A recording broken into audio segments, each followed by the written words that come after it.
Hello বন্ধুরা, welcome to TPSC cracker. তো আজকে তোমাদের সামনে খুবই একটা গুরুত্বপূর্ণ রিক্রুটমেন্ট নোটিশ নিয়ে এসেছি। যারা ইঞ্জিনিয়ারিংয়ের সাথে জড়িত, সিভিল ডিপার্টমেন্ট, ইঞ্জিনিয়ারিংয়ের সিভিল ডিপার্টমেন্টের সাথে জড়িত, ভিডিওটা তাদের জন্য। Huge vacancy, bumper vacancy. TS এক্সামের পর এইবার প্রথমবারের মতো ত্রিপুরাতে এই লিস্টে ভ্যাকেন্সি বেরিয়েছে আরডি ডিপার্টমেন্ট থেকে। তো এই ভিডিওটাতে আমরা সব কিছু ইন ডিটেলসে আলোচনা করব। কীরকম ভ্যাকেন্সি, রিজার্ভেশন কীরকম, এক্সাম প্যাটার্ন কীরকম, কোশ্চেন কীরকম আসবে, সিলেবাস অ্যাটসেট্রা অ্যাটসেট্রা সব কিছু, ইনফ্যাক্ট স্যালারি অলসো। তো ভিডিওটা তোমরা প্রথম থেকে শেষ পর্যন্ত অবশ্যই মনোযোগ সহকারে দেখবে। আর প্রথমেই আমি বলে দিতে চাই, যারা সিভিল ডিপার্টমেন্টের সাথে জড়িত নও, ইঞ্জিনিয়ারিংয়ে বিটেক সিভিল থেকে করোনি, তাদের জন্য ভিডিওটা নয়। তো চলো আমরা ভিডিওটা স্টার্ট করি। এবং যারা এই চ্যানেলটাতে নতুন, তারা অবশ্যই চ্যানেলটাকে সাবস্ক্রাইব করে দিও এই ধরনের রিক্রুটমেন্ট নোটিশগুলি পাওয়ার জন্য। এবং এইখানে আমি আরেকটাও বলে দিতে চাই, টিপিএসসি ওয়েবসাইটে যাবার পর ফরেনসিক ডিপার্টমেন্ট থেকেও একটা রিক্রুটমেন্ট নোটিশ বেরিয়েছে। সেই রিক্রুটমেন্ট নোটিশটা আমরা আগামীকালকে আপলোড করে দেব। আজকে এটা করে দিচ্ছি। যারা জানতে চাও ইন অ্যাডভান্স, তারা টিপিএসসি ওয়েবসাইটে ঢুকে ফরেনসিক সেক্টরে একটা ভ্যাকেন্সি বেরিয়েছে 2টা পোস্টে, সেইটাও একটু দেখে নিতে পারো। ভালো লেগে থাকলে ভিডিওটা অবশ্যই তোমরা লাইক করতে ভুলবে না, এটা আমাদের একটা দাবি তোমাদের কাছে। তো চলো আমরা ভিডিওটা স্টার্ট করি। তো বন্ধুরা, তোমরা এটা দেখতে পাচ্ছ যে রুরাল ডেভেলপমেন্ট ডিপার্টমেন্ট থেকে ত্রিপুরার এইবারে এই ভ্যাকেন্সিটা এসেছে, যেখানে লেখাই রয়েছে junior engineer grade 1 and grade 2 civil engineering. অর্থাৎ ভ্যাকেন্সিগুলি সিভিল ইঞ্জিনিয়ারিংয়ের জন্য এখানে দেওয়া হয়েছে। গ্রেড 1 এবং গ্রেড 2 পোস্ট, অর্থাৎ টিইএস এক্সামে যেই স্যালারি স্ট্রাকচার ছিল সেম স্যালারি স্ট্রাকচারই এটাতে হয়েছে। ইনফ্যাক্ট টিএসের এক্সাম প্যাটার্ন, টিএসের সিলেবাস সব কিছু সেম এই জায়গাতেও, মিন্স এই ভ্যাকেন্সির কেসেও। তো সেটা আমরা দেখাবো তোমাদেরকে। নোটিফিকেশানে সব কিছু মেনশন করা রয়েছে। এখানে দেখতেই পাচ্ছ গ্রেড 1-এর জন্য 47,600, অর্থাৎ তার সাথে তোমরা পেয়ে যাবে ডিএ অ্যামাউন্ট, এবং তার সাথে তোমরা পেয়ে যাবে এইচআরএ, এবং তার সাথে তোমরা মেডিকেল অ্যামাউন্টটা অ্যাড হবে। অর্থাৎ যদি আজকে ডিএ থাকে 30% ত্রিপুরা গভর্নমেন্টের, তবে 47,600 ইন্টু 1/0.3 এই অ্যামাউন্টটা ডিএ হিসাবে অ্যাড হবে। এইচআরে যদি আজকে যা থাকে 9% to 10%, সেটা এখানে কনসিডার করা হবে, এবং মেডিকেল বেনিফিটটা এখানে অ্যাড করা হবে। ত্রিপুরা গভর্নমেন্ট টিএ ট্রাভেল অ্যালাউন্সটা প্রোভাইড করে থাকে না। তো এখানে দেখতেই পাচ্ছ টোটাল যে এটা স্যালারি স্ট্রাকচারের কথা বললাম, গ্রেড এ ভ্যাকেন্সির জন্য, মিন্স গ্রেড এ পোস্টের জন্য গ্রেড 1, এবং এখানে যে টোটাল ভ্যাকেন্সি রয়েছে ইউআর ক্যান্ডিডেটের জন্য রয়েছে 55খানা, যার মধ্যে এক্স সার্ভিসম্যানের জন্য রয়েছে 2খানা রিজার্ভ, এসসি 18খানা, এসটি 32, এবং টোটাল এখানে 105। এবার আউট অফ 55 ইউআরের মধ্যে 19 হলো ওমেন্স রিজার্ভেশনের পলিসি মেনটেন করে 19 জনকে ওমেন্সের জন্য রাখা হবে। যদি 19 জন ওমেন্স থেকে ফুলফিল না হয়, দেন এইটা ফুলফিল করা হবে নর্মাল জেনারেল ক্যান্ডিডেট স্টুডেন্টদেরকে দিয়ে। এটা হলো সিম্পল পলিসি। তো এরকমভাবে টোটাল দেখা যাচ্ছে এখানে পোস্ট রয়েছে 105, গ্রেড 1 গ্রুপ বি গ্রেজেটেড। এইবার নেক্সট যেটা, সেটার জন্য মিনিমাম এডুকেশনাল কোয়ালিফিকেশন 2খানা খুব ইম্পর্ট্যান্ট। সিভিল ইঞ্জিনিয়ারিং তোমাদের কমপ্লিট করতে হবে, অর্থাৎ বিটেক সিভিল ইঞ্জিনিয়ারিংয়ে কথা থাকতে লাগবে, এবং সবচেয়ে ইম্পর্ট্যান্ট পিআরটিসি লাগবে। অর্থাৎ যারা ত্রিপুরা রাজ্যের ক্যান্ডিডেট নয়, আউটসাইডের, অন্য স্টেটের, they are not eligible for this recruitment. Desirable অর্থাৎ বাংলা বা ককবরক জানা থাকলে ভালো। This is not mandatory. Age limit up to 40 পর্যন্ত ফর ইউআর ক্যাটাগরি, এবং রিল্যাক্সেশন দেওয়া হবে 5 ইয়ার্স ফর এসটি, এসসি এবং ফিজিক্যাল হ্যান্ডিক্যাপ স্টুডেন্টদের জন্য। ওবিসির জন্য কোনো ধরনের আলাদা করে রিজার্ভেশন এখানে দেওয়া কথা মেনশন নেই এবং ত্রিপুরা রাজ্যে দেওয়া হয় না। হ্যাঁ, এটা তোমরা জানো আশা করি। এবার গ্রুপ গ্রেড 2 ডিপ্লোমা লেভেলের যেটা, সেটাতে স্যালারি স্ট্রাকচার যেটা তোমরা দেখতে পাচ্ছ 34,700, অর্থাৎ লেভেল 10। সেখানে তার সাথে তোমাদের অ্যাড করতে হবে ডিএ অ্যামাউন্ট, যেটা 30% হয় থেকে বেসিক স্যালারি, অর্থাৎ 34,700-এর 30% যেটা, সেটা অ্যাড হবে। তার সাথে অ্যাড হবে তোমাদের এইচআরএ এবং মেডিকেল, সবটা মিলিয়ে যেটা হবে সেটা হলো তোমাদের টোটাল। এখন এখানে আরেকটা কথা আমি তোমাদেরকে মেনশন করে দিতে চাই স্যালারি স্ট্রাকচার সম্বন্ধে। এই যে অ্যামাউন্টটা আমি বললাম, ধরে নিলাম 34,700 তোমাদের বেসিক, এবং দিয়ে তোমাদের 30% যদি হয়ে থাকে এখন ত্রিপুরা গভর্নমেন্টের, তবে মোটা 9,000-10,000 দিয়ে 10,000-11,000 দিয়ে পাবে তোমরা।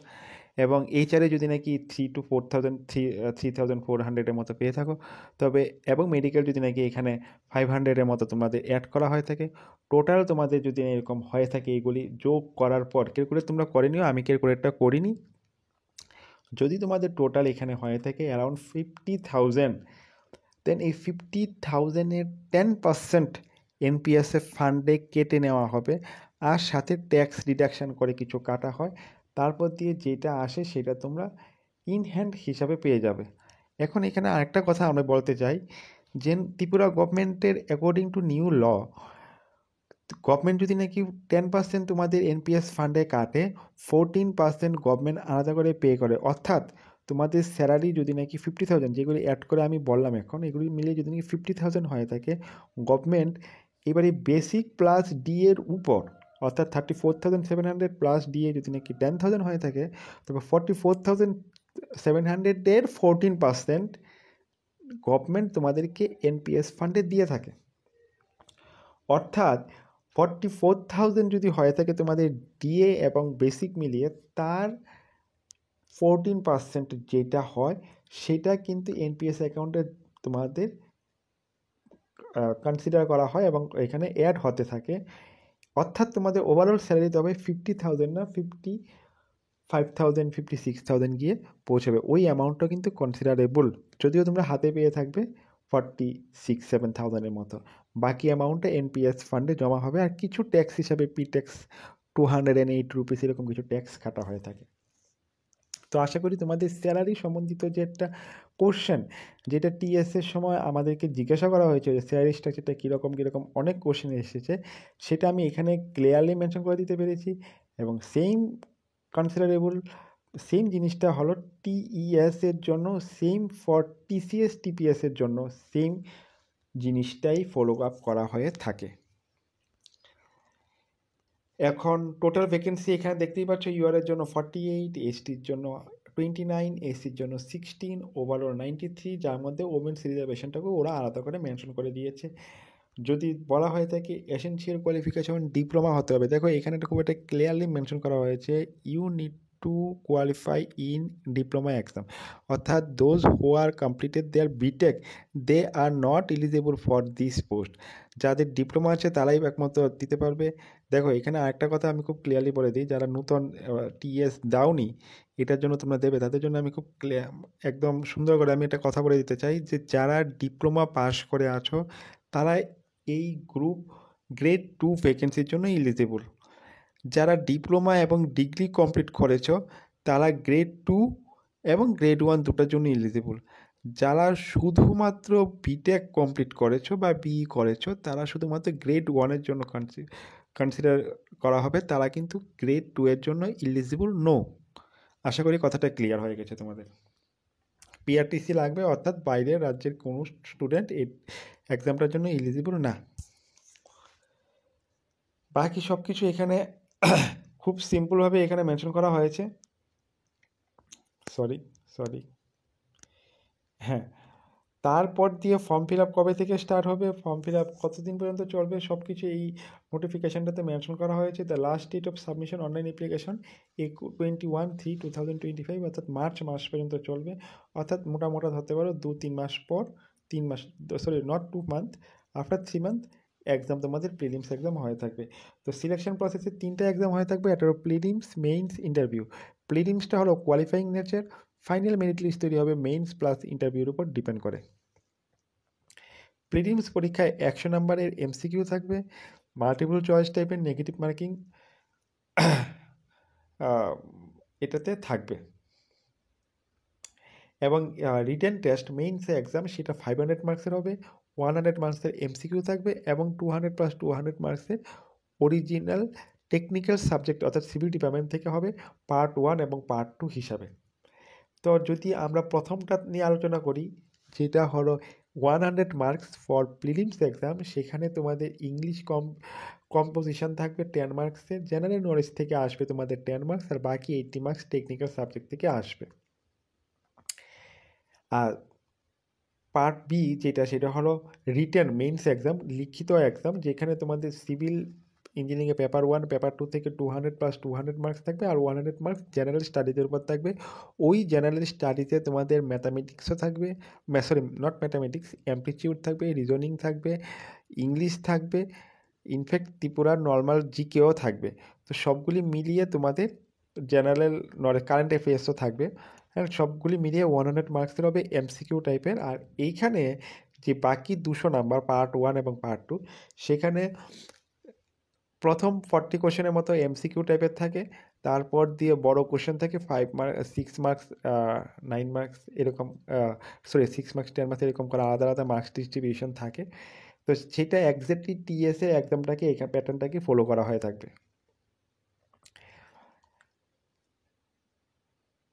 দেন এটা তো সবাই জানো তোমরা, ইন্টারভিউ কাম পার্সোনালিটি টেস্ট, যেখানে 50 মার্কসের ইন্টারভিউ হয়ে থাকবে তোমাদের।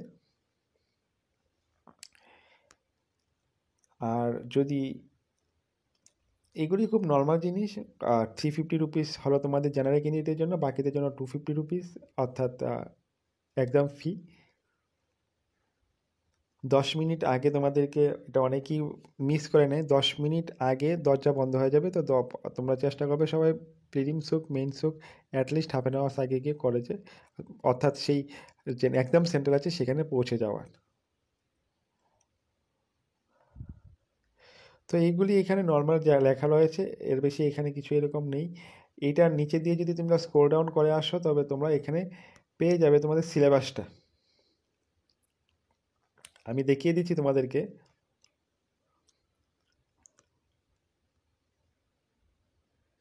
এখানে লেখা রয়েছে, দেখো মেইনস এক্সামটা নিয়ে অনেকেরই কনফিউশন থাকবে, যারা টিএস দাওনি মেইনস এক্সাম, তাদের জন্য একটু কনফিউশনটা ক্লিয়ার করার জন্য লিখে দিচ্ছি। 500 marks the minimum cut off marks, মানে অর্থাৎ দেখো এখানে মেইনস এক্সামে না 3টা পেপার তোমরা পাবে, একটা হলো জেনারেল স্টাডিজ, একটা হলো ইঞ্জিনিয়ারিং সাবজেক্টে পার্ট 1 পার্ট 2। জেনারেল স্টাডিজে 40 তোমাদের মিনিমাম পেতে লাগবে, ইঞ্জিনিয়ারিং সাবজেক্টে 40 তোমাদের 40%, অর্থাৎ 280 পেতে লাগবে, পার্ট 2 এর মধ্যে 280 পেতে লাগবে, অর্থাৎ তবে তোমরা মিনিমাম কোয়ালিফিকেশন মার্কস, এটা this is not the cut off. Cut off এটা কোয়ালিফাই করার জন্য টপ লেভেল থেকে তারা কনসিডার করে আসবে, কিন্তু যেহেতু ভ্যাকেন্সি অনেক বেশি এবং টিএসএ যেরকম রেজাল্ট আমি দেখতে পেরেছি, সেটা দিয়ে আমার মনে হচ্ছে যে কোয়ালিফাই মার্কস কাভার আপ হয়ে গেলেই তোমাদের সিলেকশন, অর্থাৎ ইন্টারভিউর জন্য তোমাদের কল আসতে পারে। So you need to maintain this qualification marks. অর্থাৎ অনেকেই কী করেছে আমি বলছি, অনেকেই হয়তো বা টেকনিক্যাল সাবজেক্ট এত ভালো করে পড়ে নিয়েছে, টেকনিক্যাল সাবজেক্টে তো ভালো মার্কস পেয়ে গেছে, আউট অফ 200 100 200 মার্কস পেয়ে গেছে, বা 102, লেকিন যে জেনারেল স্টাডিতে সে পেয়ে গেল 30 মার্কস, অর্থাৎ 40% পায়নি, then he is not eligible for interview. অর্থাৎ তোমাদেরকে 40% মার্কস মেনটেন করতে লাগবে প্রতিটা পেপারে, এবং রিজার্ভ ক্যাটাগরির জন্য 30% যেরকম মেনশন করা আছে এখানে। এখানে সিলেবাসটা এখানে নিচে দিয়ে অ্যাটাচ করা রয়েছে, দেখো এরকম যেরকম লেখাই রয়েছে 100 মার্কসের মধ্যে কীরকমভাবে ইয়েটা হবে। এখানে এই যে এইখানে তোমাদের সিলেবাসটা একদম ক্লিয়ারলি একদম তারা সেগ্রিগেট করে দিয়েছে, 100 মার্কসের মধ্যে কোনটা কীরকমভাবে থাকবে, কম্প্রিহেনশন কত নাম্বার হবে 20 মার্কসের, দেন কারেকশান, সিনোনিমস এন্টোনিমস, জেনারেল নলেজ, এই সব কিছু কীভাবে আসবে, কারেন্ট অ্যাফেয়ার্স, মেটারিয়াবিলিটি, এগুলি থেকে আসবে। এবং তারপর দিয়ে আসবে 200 মার্কসের ইচ পেপার। তো 200 মার্কসের ইচ পেপারের মধ্যে প্রথম দিয়ে 40টা যেটা বললাম, ফার্স্ট 40 কোশ্চেন থাকবে মাল্টিপল চয়েস টাইপ, প্রত্যেকটাতে 2 নাম্বার করে থাকবে, এবং এই পার্টিকুলার 200 মার্কস অর্থাৎ মেইনস এক্সামে এই পার্টিকুলার 40 কোশ্চেনে কোনো নেগেটিভ মার্কিং থাকে না। আর এই রিমেইনিং তোমাদের 15টা কোশ্চেন থাকবে 6 মার্কসের। অল্টারনেট কোশ্চেন টিএসএ দেয়নি, তো আমি জানি না এটাতে দেবে কিনা, মোস্ট প্রবাবলি না দেওয়ার সম্ভাবনাই 99%। অর্থাৎ আউট অফ 16 15 অ্যান্সার করে এরকম পাবে না তোমরা। আর 5টা কোশ্চেন থাকবে নিউমেরিক্যাল কোশ্চেন, যেখানে 6 মার্কসের করে আসবে। তো ওভারঅল কাউন্ট করে তোমরা দেখে নেবে 200 মার্কস হয়ে গেছে। হ্যাঁ, এবং যারা টিএস মেইনস এক্সাম দাওনি সিভিল ডিপার্টমেন্টে, তাদের জন্য আমি এবং এই পরীক্ষাটায় প্রথমবার বসেছো, তাদের জন্য আমি বলে দিতে চাইছি, টিএসএ যে সিভিলের হোক বা মেকানিক্যাল হোক, কোশ্চেনটার প্যাটার্নটা একটু দেখে নিও, একটু আলাদা টাইপের। আর প্যাটার্ন বলতে কোশ্চেনগুলি একটু আলাদা টাইপের এসেছে। আলাদা টাইপ বলতে যেরকম নর্মালি এসএসসি এক্সামে এসে থাকে মেইনসে, এরকমের লেভেলের কোশ্চেন আসেনি। ওইগুলো একটু অন্য ধরনের মডার্ন টপিকের উপর ডিপেন্ড করে কোশ্চেনগুলি এসেছে। সো এই জিনিসটাকে একটু মাথায় রেখো। কিন্তু প্রিলিমসে কিন্তু নর্মাল কোশ্চেন এসেছে, এবং নিউমেরিক্যাল হালকা পাতলা নিউমেরিক্যাল দিয়ে মানে বেশ মোটামুটি ভালোই দিয়েছিল আমার যতটুকু মনে পড়ে। তো দেখো, আমার শরীর প্রচণ্ড খারাপ, জ্বর, তার মধ্যে এই নোটিফিকেশানটা আসার পর তোমাদেরকে আমি বানিয়ে দেওয়ার চেষ্টা করছি, যাতে তোমাদের একদম ভালো করে প্রিপারেশান নিয়ে গিয়ে ভালো করে এক্সামটা দিতে পারো। তো এইখানে সিভিলের পেপার 1, পেপার 2, এটা হলো বিল্ডিং ম্যাটেরিয়ালস, এই সমস্ত কিছু করা রয়েছে। অ্যাকচুয়ালি আমি এই সিলেবাসটা সম্বন্ধে আমি বেশি কিছু বলতে পারবো না। এখানে লেখা রয়েছে because I am not from civil department, I am from electrical. তো আমি জানি না ঠিক করে, কিন্তু এই জিনিসগুলি তোমাদের পড়তে লাগবে। ফান্ডামেন্টাল জিনিসগুলি তোমাদেরকে বলে দিলাম, এবং যা আমি আমার ফ্রেন্ডসের সাথে কথা বলে কারেক্ট করতে পেরেছি। কোশ্চেনের প্যাটার্ন বলতে কোশ্চেন যেই জায়গাগুলি থেকে সেগুলি অ্যাজ ইউজুয়াল এসএসসি লেভেলের যেরকম মেইনসে আসে সেটা থেকে একটু সরে হয়েছে এবার। আর প্রিলিমস এক্সামে বেসিক লেভেলের নিউমেরিক্যালগুলি তোমরা কিন্তু ভালো করে প্র্যাকটিস করে যেও। মানে এরকমটা একদম ভেবো না যে আমাদের ওয়ান লাইনেরই কোশ্চেন আসবে, নিউমেরিক্যাল বেসড কোশ্চেন আসবে না, আসবে কিন্তু খুবই বেসিক থেকে তারা জিজ্ঞাসা করে। তো আশা করি তোমাদের আর এখানে এরকম কিছু নেই, যেগুলি তোমরা এখানে দেখে নেবে তোমাদের সিলেবাস অনুযায়ী। পেপার 1 পেপার 2 এখানে ক্লিয়ারলি মেনশন করা রয়েছে। তো এখানেই ভিডিওটা আজকে শেষ করছি। আশা করি ভিডিওটা তোমাদের ভালো লেগে থাকবে। কিছু যদি ভালো লেগে থাকে বা মনে করো ভিডিওটা থেকে কিছু উপকার তোমরা পেয়েছো, অবশ্যই চ্যানেলটাকে সাবস্ক্রাইব এবং লাইক করে দিও। তো আজকের মতো এখানেই শেষ করছি। Thank you everybody.